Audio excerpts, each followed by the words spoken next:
สบายดีพี่น้องก็ต้อนรับกระชูซองชิดแช่หน่อได้พี่น้องตอนนี้ทีมอยู่ที่บ้านเสี่ยงโหมเมืองชลบุรีแขวงสะหวรรณเขตพี่น้องมื้อนี้แม่นเป็นพิธีเปิดน้ำใสเส้นทางบ้านเสี่ยงโหมหรือว่าเส้นทางภายในบ้านซึ่งเป็นทางเป้ต้งแบบนี้เลยพี่น้องอยู่ในลาวตอนนี้หลายหมู่บ้านนี่ก็ถือว่าเพิ่นเริ่มสร้างเส้นทางเป้ต้งด้วยตนเองด้วยงบของชาวบ้านหรือว่าด้วยงบรวมของบ้านเป็นสัดส่วนใหญ่พี่น้องในบ้านเชียงโฮมนี่ก็คือการนำพาโดยพระเดชพระคุณย่าทานต้นเนาะย่าทานใหญ่ซึ่งเพิ่นได้มาประจำอยู่ที่บ้านแห่งนี้แล้วก็ได้นำพาพ่อแม่ประชาชนในการเฮ็ดบุญหารายได้และการสมทบทุนจากชาวบ้านในถูกครอบครัวเพื่อสร้างเส้นทางเปตงในหมู่บ้านแต่ก่อนนะพี่น้องทางแถวนี้นะก็จะเป็นทางดินเดิมทางขี้ทรายทางดินแดงยามฝนแล้วมันก็เปื้อนเปื้อเนาะมันบ่สะดวกในการเดินทางนะแล้วต่อมาเพิ่นก็เลยมีการสร้างเส้นทางนี้แหละพี่น้องแล้วก็มื้อนี้เป็นมื้อมอบรับตอนนี้ทิพย์ก็มาร่วมงานแต่ว่ามาจ่ายเนาะเนี่ยบ่ได้เห็นเด้อค่ะกูจะมาพี่น้องทีมนำบ่จือทีมถ่ายไปหอมนึงเลยตอนนี้นำบ่ได้มีเองเลยเนี่ยถ่ายเมื่อกี้เนี่ยโอ้ยบ่ได้เห็นเพื่อนเพราะอันนั้นเต้นนี่นะเอาแล้วเลย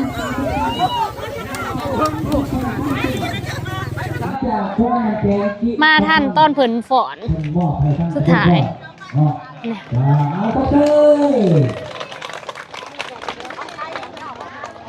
วันนี้พระราชทานเนี่ยพิธีเราเขาพร้อมเนี่ยเข้าสู่พิธีท่านมาเดชกับต้องอมกันเลยเด้อเพราะเวลากระเทือนเติมเนาะนี่เป็นบ่อนจะตั้งพิธีเด้อพี่น้องท่านขอความสงบกับขออนุญาตนำมาตรฐานแขกผู้มีเกียรติทุกภาคส่วนขออนุญาตเข้าสู่พิธีโอ้กำลังเข้าสู่พิธีออกกันว่าให้เขาได้สื่อไวยากรณ์ธีรวงศ์โดยได้รับอนุญาตจากคณะประธานให้เฮ็ดหน้าที่จัดตั้งพิธีก่อนอื่นขอน้อมนมัสการพระเทรานุเทระเฮียนทานไสยเดชพุญยวงศ์กรรมการพรรคแขวงสมาชิกสภาแห่งชาติเลขาคณะบริหารงานพรรคเมืองชลบุรีที่เคารพนับถืออย่างสูงเฮียนบรรณาธิการในคณะประจำพรรคเมือง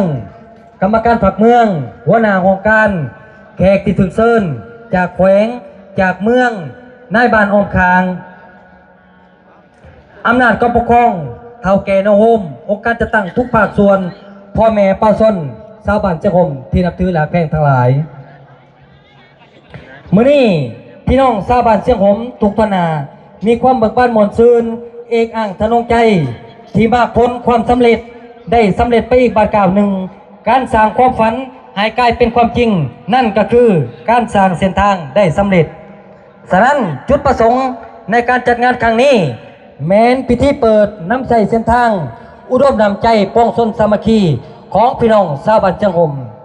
เป็นเกียรติเข้าร่วมในพิธีในครั้งนี้เยี่ยมเสนอทานไสยเดชพุญยวงศ์กรรมการพรรคแขวง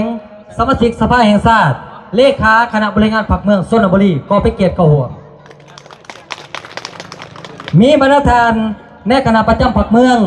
กรรมการพรรคเมืองหัวหน้าโครงการแขกจากแขวงจากเมืองตลอดถึงองค์การจะตั้งทุกภาคส่วนแขกที่ถึกเซินจากบ้านออมคางพ่อแม่เป้าส้นก็เป็นเกียรติเข้าร่วมโอกาสต่อไปขอให้เชิญท่านศรีสุขหลวงสลาห้องในบ้านเชียงหมขึ้นกล่าวรายงานและผ่านบทสรุปการก่อสร้างเส้นทางขอเรียนเชิญเฮียนทันไสยเดชพุญยวงศ์กรรมการพรรคแขวงสมาชิกสภาแห่งชาติคณะบริหารงานพรรคเมืองชลบุรีที่นับถือเฮียนบรรณาธิการในคณะประจำพรรคเมืองกรรมการพรรคเมืองหัวหน้าของการอ้อมขางเมืองแขกที่เถือกเชิญเลขาหน่วยพรรคในบ้านอ้อมคางเท่าแก่ในโฮมองค์การจะตั้งทุกขันตลอดถึงพ่อแม่ประชาชนภายในบ้านเชียงหมอยากแพงทั้งหลายข้าพเจ้าสื่อศรีสุขหลวงสลาดห้องในบ้านเชียงหมขอขึ้นเสนอผ่านบทสรุปในการก่อสร้างเส้นทางไปตรงซึ่งมีรายละเอียดดังต่อไปนี้บ้านเชียงหมเป็นบ้านหนึ่งที่ขึ้นกับเมืองชลบุรีตั้งอยู่ที่ตะวันออกของเมืองชลบุรี ห่างจากตัวเมือง2 กิโลเมตรมีชายแดนติดจอดกันดังนี้ทิศเหนือติดกับทงหน้าและป่าโคกทิศใต้ติดกับบ้านโคกว่าซากทิศตะวันออกติดกับเชซัมซอยและทิศตะวันตกติดกับบ้านโนนสว่าง บ้านเสียงโฮมประกอบมี152หลังคาเรือน มี184ครอบครัวมีพลเมืองทั้งหมด882คนยิ่ง466คนนับถือศาสนาพุทธประชาชนส่วนหลายยึดถืออาชีพเฮ็ดนาบ้านเสียงโฮมเป็นบ้านที่มีความสามัคคีเอื้อเพื่อแผ่มีจิตหนึ่งใจเดียวมีฮีตของประเพณีที่สืบทอดกันมาอันดีงามเพื่อเป็นการพัฒนาพื้นฐานโครงสร้างโดยเฉพาะแม่นเส้นทางและภัยเมืองทาง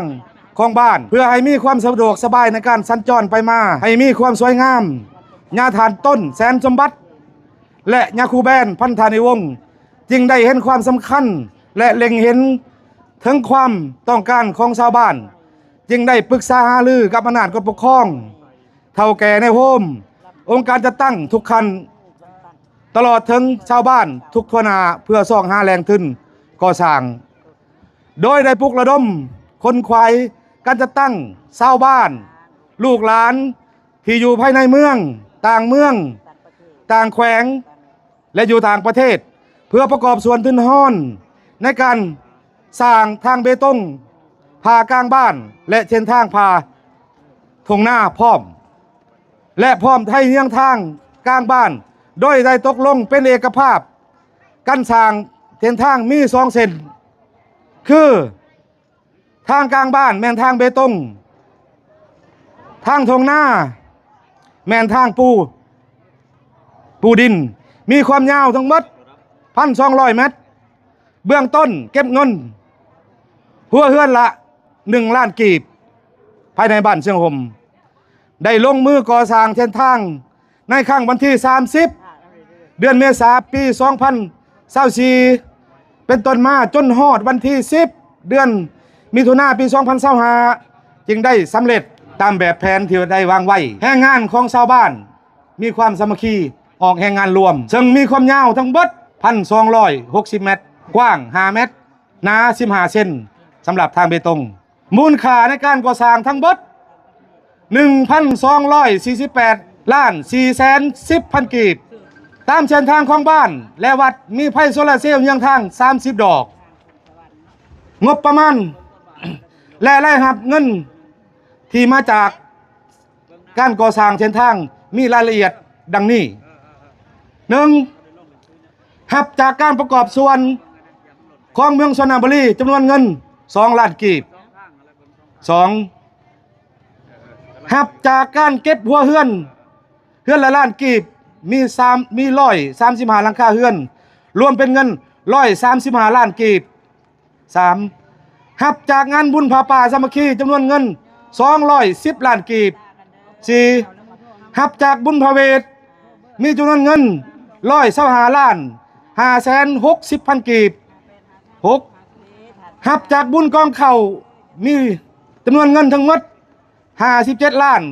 620,000 กีบ 6. หับจากลูกหลานชาวบ้านเชียงโฮมที่ดำรงชีวิตอยู่ภายในเมืองต่างแขวงต่างประเทศมีจำนวนเงินทั้งหมด602 ล้าน 480,000 กีบรวมรายรับทั้งหมดมี 1,257 ล้าน 620,000 กีบในเมื่อมีการก่อสร้างเนาะพวกเขาก็ต้องมีรายรับก็ต้องมีรายจ่ายเนาะอันนี้ขอเสนอรายจ่ายซึ่งมีรายละเอียดดังลุ่มนี้ 1. ซื้อหินมีทั้งหมด155 รถเป็นจำนวนเงิน651 ล้านกีบ 2. ซื้อทรายมีทั้งหมด70 รถเป็นเงินรวม154 ล้านกีบ 3. ซื้อซีเมนต์มีจำนวนอยู่206 ต้นรวมเป็นเงิน350 ล้าน 200,000 กีบ 4. ซื้อเหล็กก็ปูพื้น35ก็เป็นเงิน26 ล้าน 250,000 กีบซื้อดอกไผ่เยื้องทาง30 ดอกรวมเป็นเงิน66 ล้าน 960,000 กีบรวมรายจ่ายทั้งหมด 1,248 ล้าน 410,000 กีบขอสะดวกและขอยุ่งยากขอสะดวก องค์การจะตั้งทุกภาคส่วนได้ให้ความ ร่วมมือและเอาใจใส่ปลุกระดมสุขยู่ลูกหลานให้มีความสามัคคีย้อนมีองค์ญาทานต้นแสนสมบัติและญาคูแบนพัฒนิวงศ์วัดเกตตาวสีบ้านเชียงหมเป็นผู้นำพาออกต้นญาติโยมอย่างใกล้ชิดติดแท้ในการก่อสร้างย้อนลูกหลานชาวบ้านเชียงหมที่อยู่ใกล้และอยู่ใกล้ทั้งภายในและต่างประเทศได้เห็นถึงความสำคัญในการสร้างสาพัฒนาบ้านให้มีความเจริญรุ่งเรืองขอยุ่งยากพวกเฮายังขาดประสบการณ์ทางด้านวิชาการและเทคนิคในการก่อสร้างมีบางบอนเส้นทางได้ตัดซื้อจึงถือกับดินประชาชนบางบอนเป็นทางแคบประชาชนจำนวนน้อยหนึ่งยังบ่ทันเข้าใจในการสร้างสาพัฒนาในโอกาสสุดท้ายนี้อีกเทื่อนึงข้าพเจ้าตั้งหน้าให้อำนาจการปกครองบ้านเฒ่าแก่แนวโฮมองค์การจะตั้งพ่อแม่ประชาชนขอแสดงความขอบอกขอบใจมายังทานชัญเดชพุญยวงศ์กรรมการพรรคแขวงสมาชิกสภาแห่งชาติเลขาคณะบริหารงานพรรคเมืองชลบุรีที่ได้สละอันมีค่าได้สละเวลาอันมีคุณค่ามาร่วมในพิธีและขอไว้ใช้ให้พรทานจงมีสุขภาพเข้มแข็งประสบผลสำเร็จในหน้าที่เวียกงานนำพาสีน้ำเมืองชลบุรีให้มีความเจริญรุ่งเรืองศรีวิไลแสดงความขอบอกขอบใจมายังบรรดาทานในคณะประจำพรรคเมืองกรรมการพรรคเมืองหัวหน้าองค์การแขกทุกภาคส่วนและองค์การจะตั้งทุกคันตลอดฮอดพ่อแม่ประชาชนที่เข้าร่วมในพิธีครั้งนี้ขอไว้ใช้ให้พรทุกทานและทุกภาคส่วนจงมีอายุมั่นขวัญยืนสุขภาพเข้มแข็งประสบผลสำเร็จในหน้าที่ทุกงาน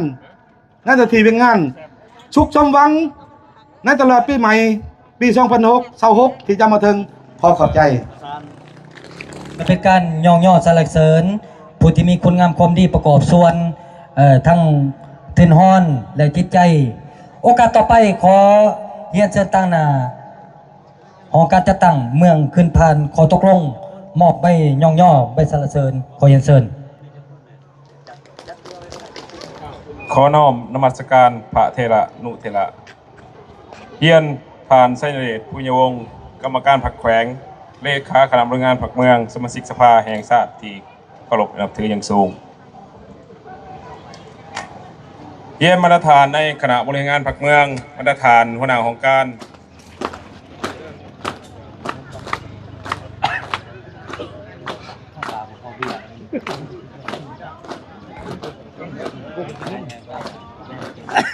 เราผู้หญิงผู้หญิงปอดแล้วหลายคนตั้งมหาลีจะชื่อเท่านี้แหละฮะขอจัดเบียดตีกันมากินข้าวอยู่นี่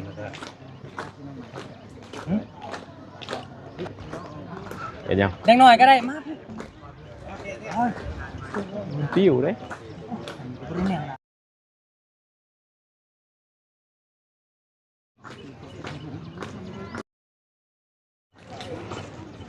โอกาสต่อไปเฮียนเสนอทานไซเดชพุญยวงศ์กรรมการพรรคแขวงสมาชิกสภาแห่งชาติเลขาคณะบริหารพรรคเมืองขึ้นกล่าวโอลมและมีขอบคิดกระเมนขอเรียนเชิญเจ้าเอาแต่ตังน้อมนมัสการพระเทระนุเทระเฮียน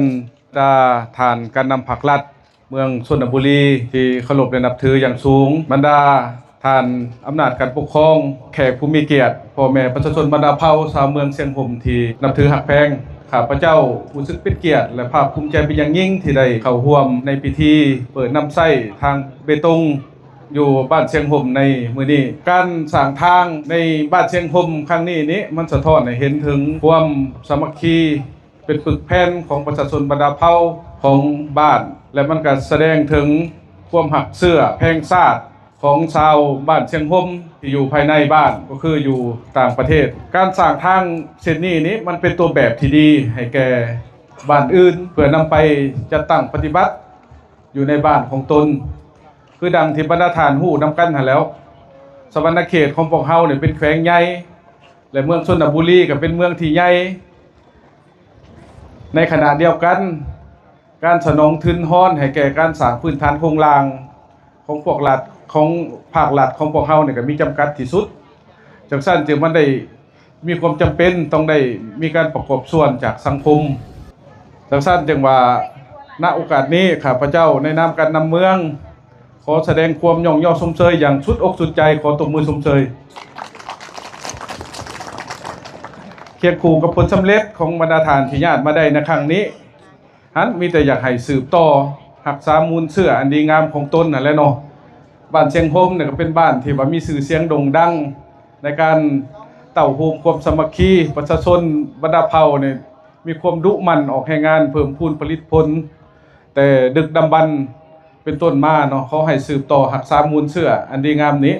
เคียงคู่กันนั่นก็อยากให้สร้างแล้วก็ต้องมีการหักษาเนาะให้มีการปกปักหักษานำกันลดนักกับบ่ให้เขามาเยียบเนาะเฮ็ดได้เพื่อให้การนำใช้พื้นฐานโครงหลังของพวกเขาให้มีความยืนยงเท่าที่จะดนนานได้เนาะท้ายสุดนี้เนื่องในเวลาโอกาสส่งท้ายปีเก่าตอนรับปีใหม่ข้าพเจ้าขออวยพรไส้อันประเสริฐให้บรรดาทานตลอดถึงพ่อแม่พี่น้องประชาชนบรรดาเผ่าจงมีสุขภาพเข้มแข็ง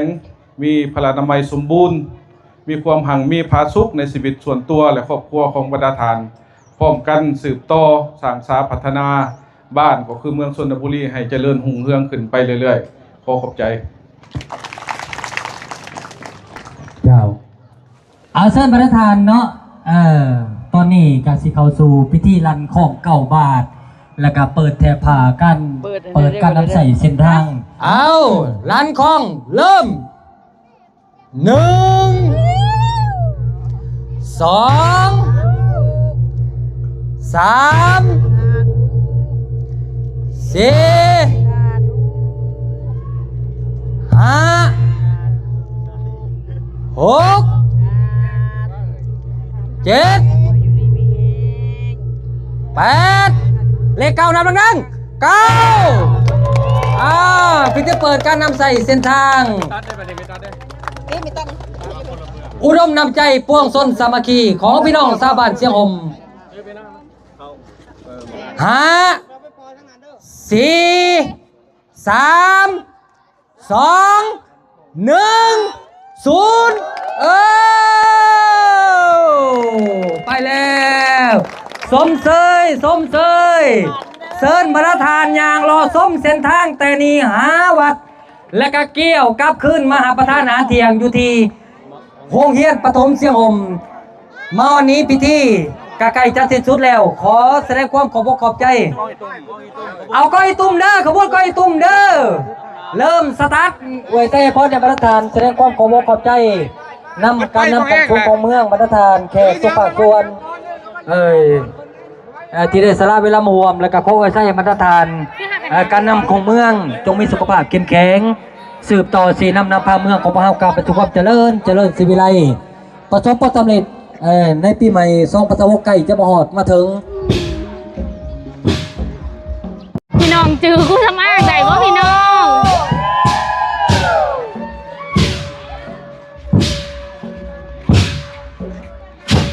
เป็นได้ทุกอย่างเนาะเธอนี่ก็ได้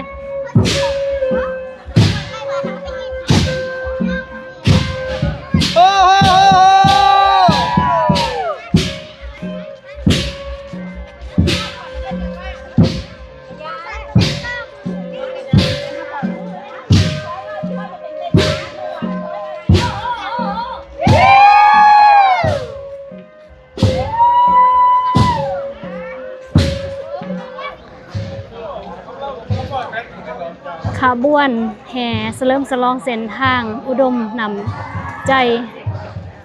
ส่วงพวงสนสามัคคี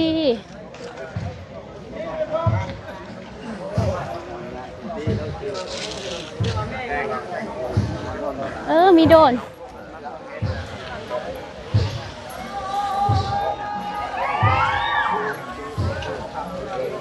ทำแล้วมันชูร่มบนยังไงนี่เป็นวางร่มประมาณนู้นขึ้นมาดูคลิปจังหนอกเครื่องแบบว่ามือนี่เห็นอยู่บ่เห็นคุณเห็น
แล้วก็แห่มาเข้าวัดพี่น้อง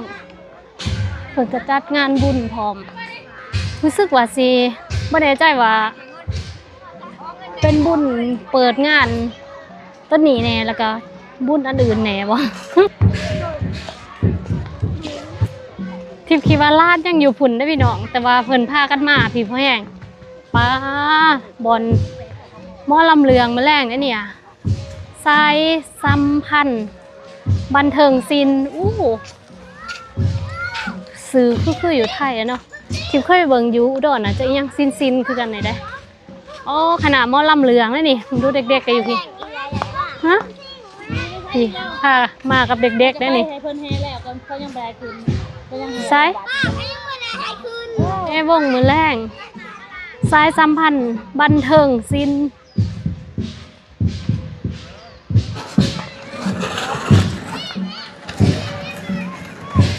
บรรยากาศกันจะประมาณนี้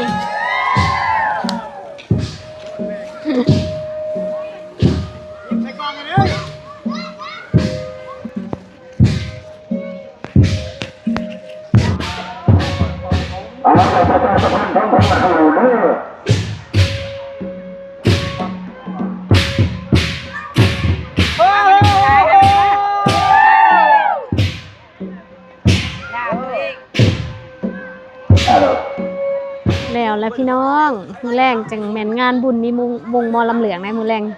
สิมาเบิ่งบ่ฮู้ว่าวงนี้ทิพย์เคยเบิ่งบ่คือ40 ล้านบ่40 ล้านกับประมาณ 6-7 หมื่นพี่น้องสำหรับหมอลำบ้านนี้ค่ะนะขั้นเจ้าเฮ็ดบุญแล้วเขาเจ้ามักจ้างหมอลำเหลืองมาแล้วได้อะไรพี่น้องถามว่าเบิ่งมือแรงเนาะตอนนี้กันแล้วและสำหรับพิธีเปิดน้ำใสเส้นทางไม้บ้านเชียงโหมเมืองชลบุรีแข้งสวรรณเขตพี่น้องสำหรับคลิปนี้ที่กสิจบไว้เพียงเท่านี้เด้อพี่น้องเจอกันใหม่ในคลิปหน้าสวัสดี